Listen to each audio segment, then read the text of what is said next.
let's talk for a minute, and John, will go to you and to Roger on this. Are you seeing that costs for companies are increasing or decreasing under this law? The companies that do provide health insurance. Specifically in the individual market, for consumers, the products are changing. So coverages are increasing. So generally when you have an increase in coverages, cost increases.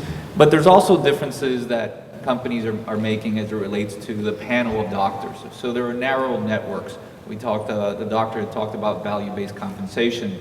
The providers and companies are being more focused about how to manage the cost as effectively as possible. So one of those items is narrow networks in the consumer individual marketplace. But there's also a wider variety of benefits that are permitted in the marketplace. Everyone's heard those 4 metal tiers, the platinum, gold, silver, and bronze. And those really just designate, the amount of cost sharing that a consumer would have to pay the doctor or when they seek services.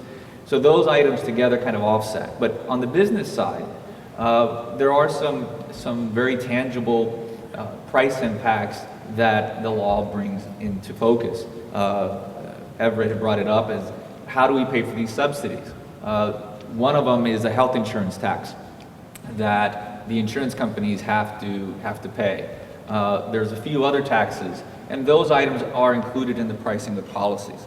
So on a net basis, don't know relative to where you are today if it's going to be more or less, but there are impacts that the law brought about related to taxes that do have an impact on price that add. But there are other aspects that could offset that, generally through benefits and different networks. What are you seeing in terms of the impact on what a company will pay this year in its contribution toward health care versus previous year? Up, down, depends? So I've seen scenarios of small groups, 10 lives, 20, 30, and just about every single company, because of the different assessments and penalties, and because of the fact that the rating methodology has changed.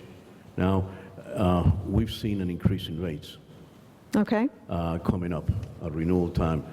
So the small employer is going to have to make a decision. Now, their plans, there used to be just one plan on the small group, the 2,000 deductible. You couldn't go any higher than that. Most of the clients that we see out there have 5,000, 5,500, even 10,000. So now, but that's been expanded. So the B plans out there are more affordable. But I think in general, if you ask me, from what I've seen, you're going to see increases. And let's talk about not just the premium cost, but some of the hidden costs that you mentioned, which have to do with employee retention and some other factors, marketplace factors. I think most larger employers,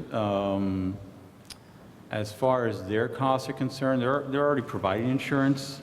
So I don't think that they're seeing kind of an immediate effect. I think at some point, if the cost of coverage goes up, then they'll have to make some hard decisions. But as we sit here today, I don't see a lot of movement at the larger employer level. But again, understand that Florida is not a land of large employers. I mean, it's a lot of small businesses. And understand also that Florida is not a big manufacturing state. It's more of a service industry. So we are seeing a lot of movement where some employers are, in essence, particularly where they have per diem type employees and flexible schedules, particularly in the healthcare industry, where there is a movement towards making more part-time employees. So that movement has already started, and that obviously is aimed at avoiding providing and complying with the coverage issues.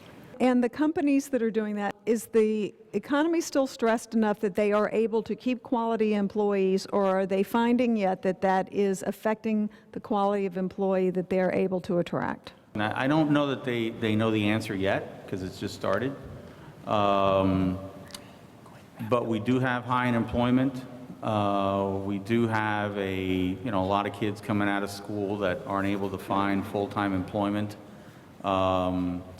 So I think that the overall marketplace is one in which employers are still able to kind of do that, to offer just part-time employment, even larger employers, again, because it's a service industry. And for example, if we were to look at, let's say, a Disney World, right, I mean, large employer in the middle of the state, most of their hires are not full-time, and they've got a constant stream of people coming out, and they like that kind of employment. So a company like that that's service-oriented, they're going to do a lot of part-time hiring. So that's where you'll see the shift. And there's still enough people out there who need jobs and who want those kind of jobs that they're willing to accept that kind of pay.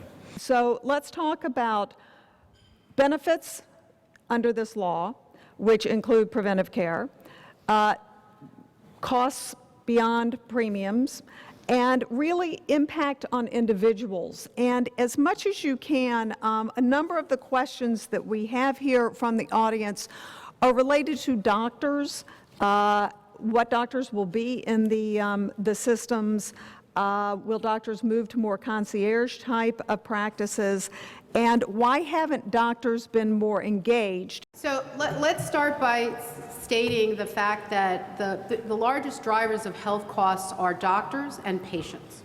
So me and you are what drive the costs of health care.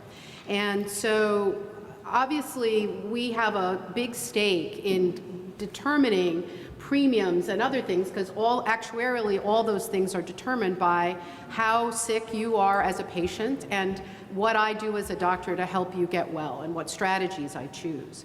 So again, going back to the idea of value-based compensation, the doctors are now, because medicine has evolved so much, just like other industries, there's so much information out there, so much data, doctors have evolved to take on what are called clinical practice guidelines. In other words, the way I, for example, treat an abnormal pap smear, I'm an OBGYN, is now determined by a whole host of data that has been looked at by scientists, economists, actuarial folks, and said, look, when you have this woman at this age, we now know that you can, wait 6 months or wait a year, or you must intervene in the immediacy to do something.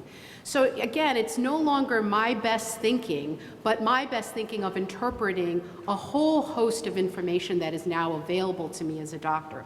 And the insurance companies and the lawyers are looking to see, are doctors practicing evidence-based medicine? Okay. And I think that that's going to help in the short term most likely drive the cost of care up as people start to engage in preventive services who initially were never involved in preventive service. But eventually, in the long run, if we're able to take that long view, we're going to see a healthier population, and the cost of medicine will go down because the person coming to the office is going to be healthier and the interventions that they're going to need are less. Thank you, everybody, for being here this morning. I'm sorry there's not more time because I know there are a lot of questions. Thank you very much.